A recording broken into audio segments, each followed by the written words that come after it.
Good morning बच्चों, मैं शोभा तिवारी बिहान बालिका आवासीय विद्यालय मुरादाबाद की ऑनलाइन कक्षा में आप सभी का स्वागत करती हूँ। बच्चों, जैसा कि पिछली वीडियोस में मैंने आपको सेंटेंस के बारे में बताया था। एक वीडियो मैंने उसमें सेंटेंस की बताई थी और दूसरी जो वीडियो मैंने बनाई थी वो बनाई थी पार्ट्स ऑफ सेंटेंसेस की। ठीक है, तो आज उसी टॉपिक को बढ़ाते हुए आज ये मेरी तीसरी वीडियो है। तो देखो, आज का टॉपिक है आपका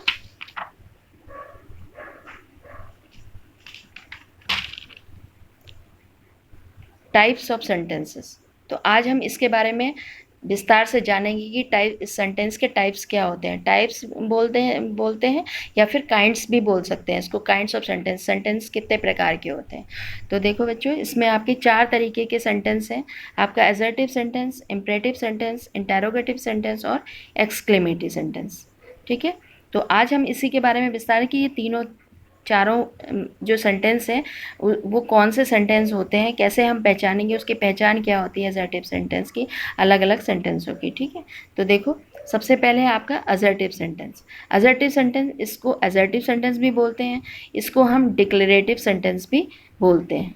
ठीक है, और इसमें जो है इसका मतलब क्या होता है। असर्टिव सेंटेंस वो सेंटेंस होते हैं जब हमें कोई किसी भी चीज़ के बारे में किसी सामने वाले को कोई इन्फॉर्मेशन देनी होती है, कोई सूचना देनी होती है, तब ऐसे सेंटेंस क्या कहलाते हैं, असर्टिव सेंटेंस। असर्टिव सेंटेंस या डिक्लेरेटिव सेंटेंस कहलाते हैं। ठीक है, अब देखो, जो असर्टिव सेंटेंस है वो भी 2 प्रकार के होते हैं। उसके अंतर्गत एफर्मेटिव और निगेटिव सेंटेंस। एफर्मेटिव, जिसको हम पॉजिटिव सेंटेंस भी क्या बोलते हैं। ठीक है, पॉजिटिव और निगेटिव सेंटेंस। तो ये दोनों सेंटेंस किसके अंतर्गत आते हैं, असर्टिव सेंटेंस के अंतर्गत आते हैं। तो अब देखो, इसको हम उदाहरण से समझेंगे। उदाहरण है आपका, जैसे ये दिया है, आई गो टू स्कूल, मैं स्कूल जाता हूँ। तो ये कैसा सेंटेंस हो गया आपका, ये आपका एफर्मेटिव या पॉजिटिव सेंटेंस हो गया। ठीक है, और I do not go to school, ये इसी का निगेटिव हो गया, निगेटिव सेंटेंस हो गया। अब नेक्स्ट है आपका, सीता रीड्स डेली, सीता रोज पढ़ती है। तो ये कैसा सेंटेंस हो गया आपका, एफर्मेटिव हो गया या पॉजिटिव सेंटेंस हो गया। और Sita does not read daily, Sita रोज नहीं पढ़ती है, तो ये आपका निगेटिव है। यानी कि ये एफर्मेटिव और निगेटिव, ये दोनों जो सेंटेंस हैं वो किस किस सेंटेंस के साथ में आते हैं, ये असर्टिव सेंटेंस के साथ में आते हैं। असर्टिव या डिक्लेरेटिव सेंटेंस ये कहलाते हैं। ठीक है, अब है आपका नेक्स्ट है इंटेरोगेटिव सेंटेंस। इंटेरोगेटिव सेंटेंस का मतलब क्या होता है, प्रश्नवाचक। यानी कि प्रश्नवाचक यानी कि ऐसे सेंटेंस जिसमें हम किसी सामने वाले व्यक्ति से कोई प्रश्न पूछते हैं, वो प्रश्नवाचक कहलाते हैं। ठीक है, अब देखो, interrogative sentence that are use to ask questions are called interrogative sentence. यानी कि वो सेंटेंस जो प्रश्न पूछने का कार्य करते हैं वो क्या कहलाते हैं, इंटेरोगेटिव सेंटेंस कहलाते हैं। ठीक है, और ये इंटेरोगेटिव सेंटेंस भी दो तरीके के होते हैं। यानी कि 2 तरीके से हम प्रश्न पूछ सकते हैं किसी भी व्यक्ति से।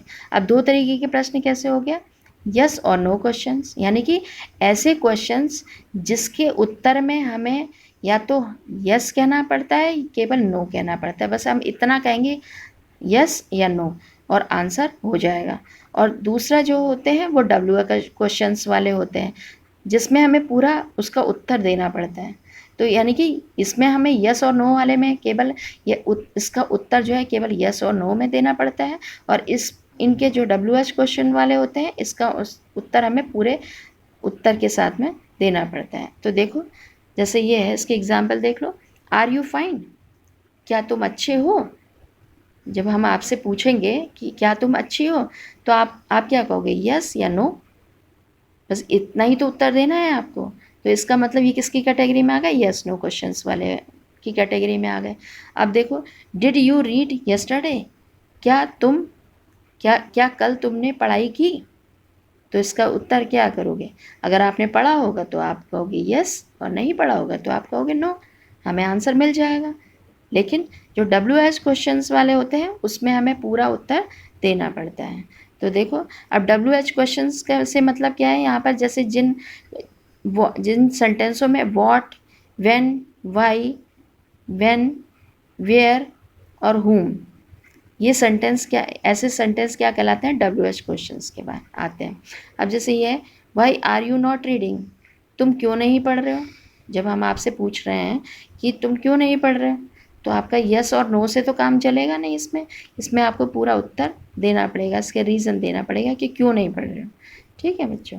अब ऐसे ही है, नेक्स्ट क्वेश्चन है why are you doing at home,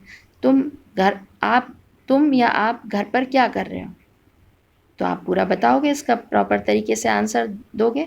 तो इसका मतलब क्या है कि इंटरोगेटिव सेंटेंस दो तरीके के सेंटेंस होते हैं, यस और नो क्वेश्चन वाले और WH क्वेश्चंस वाले।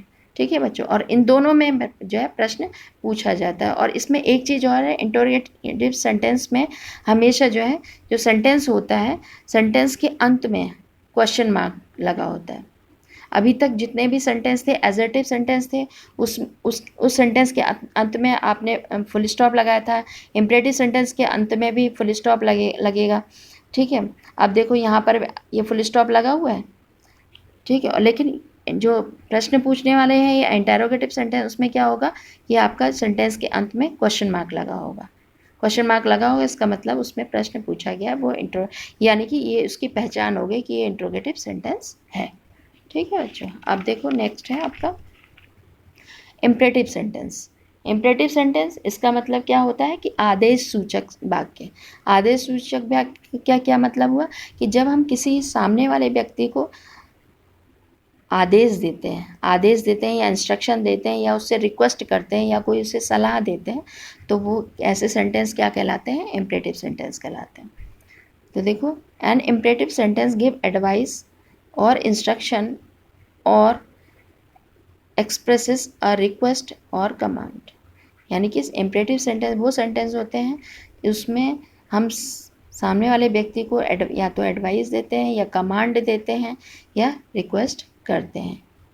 ठीक है, तो अब देखो इसको एग्जाम्पल से, जैसे ये है कि कम हियर, यहाँ आओ। ठीक है, अब जैसे टीचर होती हैं क्लास में, आपकी जो मैडम है, तो आपसे बोलती हैं कि कम हियर, यहाँ आओ। तो आप ही लोग से तो बोलते हैं टीचर्स, तो वो इसका मतलब क्या है, वो कमांड दे रही हैं। ठीक है, वो कमांड वाले सेंटेंस हो गए। अब जैसे you should visit a doctor, आपको डॉक्टर के पास जाना चाहिए, तो हम आपको क्या दे रहे हैं, एडवाइस दे रहे हैं। तो इसमें क्या दिख गया, एडवाइस। तो ऐसे सेंटेंस भी इम्परेटिव सेंटेंस में कहलाएंगे। अब नेक्स्ट है प्लीज़ हेल्प मी, कृपया मेरी सहायता करिए। इससे क्या शो हो रहा है कि ये रिक्वेस्ट की जा रही है, आपसे प्रार्थना की जा रही है। तो यानी कि जिन सेंटेंसों से ये पता चलता है उसमें कमांड दी जा रही है या एडवाइस दी जा रही है या रिक्वेस्ट की जा रही है, तो ऐसे सेंटेंस क्या कहलाते हैं, इम्परेटिव सेंटेंस कहलाते हैं। और ये ध्यान रखिएगा कि इम्परेटिव सेंटेंस भी सेंटेंस की जो हमेशा जो है जो फुल स्टॉप होता है अंत में हम इसे फुल स्टॉप लगाते हैं। ठीक है, अब है आपका एक्सक्लेमेटरी सेंटेंस।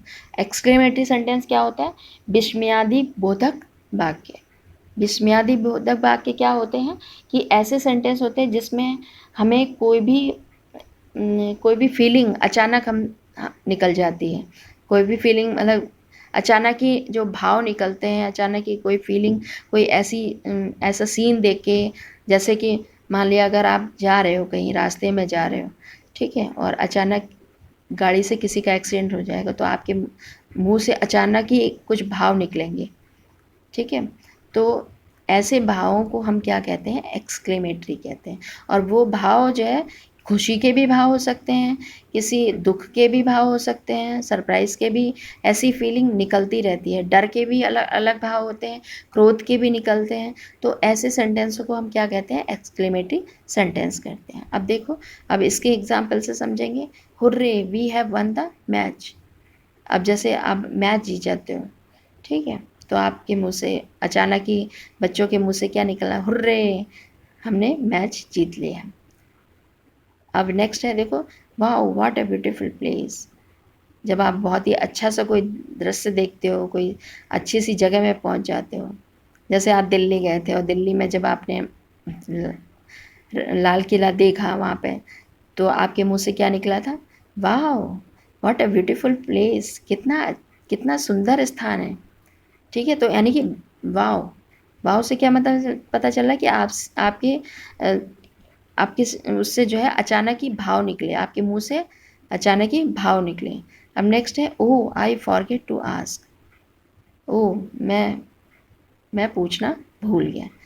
तो ये एक्सक्लेमेटरी सेंटेंस कौन कौन से होते हैं, जिसमें हमारे शरीर से जो है अचानक ही भाव निकल जाते हैं, तो ऐसे सेंटेंसों को हम एक्सक्लेमेटरी सेंटेंस कहते हैं।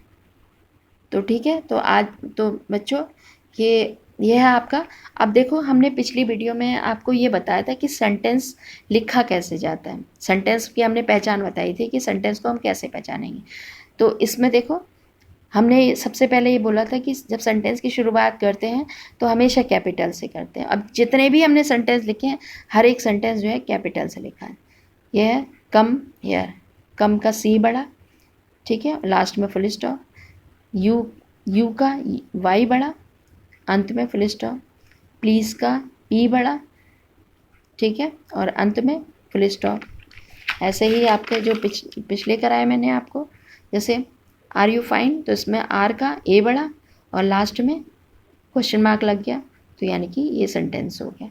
अब डिड यू, तो हर एक सेंटेंस का पहला जो लेटर है वो हम हमेशा क्या लिखते हैं, कैपिटल में लिखते हैं, और जो अंत में होगा, अगर फुल स्टॉप होगा तो वो नॉर्मल सेंटेंस होगा, और इसमें क्वेश्चन मार्क होगा यानी कि प्रश्नवाचक होगा, तो इसका मतलब ये क्वेश्चन मार्क लगा होगा। ठीक है बात, तो ये उम्मीद है ये अच्छी तरीके से आपको समझ में आ गया होगा। सेंटेंस लिखने की क्या पहचान होती है, किस तरीके से वो लिखा जाता है, कितने तरीके के वो होते हैं, उसके पार्ट्स के बारे में आपको समझ में आ गया होगा। ठीक है बच्चों, तो आपका आज का ये टॉपिक यहीं पे समाप्त होता है। और फिर भी अगर आपको कोई प्रॉब्लम होती है, समझने में कोई प्रॉब्लम होती है, तो आप मुझसे कांटेक्ट कर सकते हो। ठीक है बच्चों, तो आज का टॉपिक यहीं समाप्त होता है। धन्यवाद।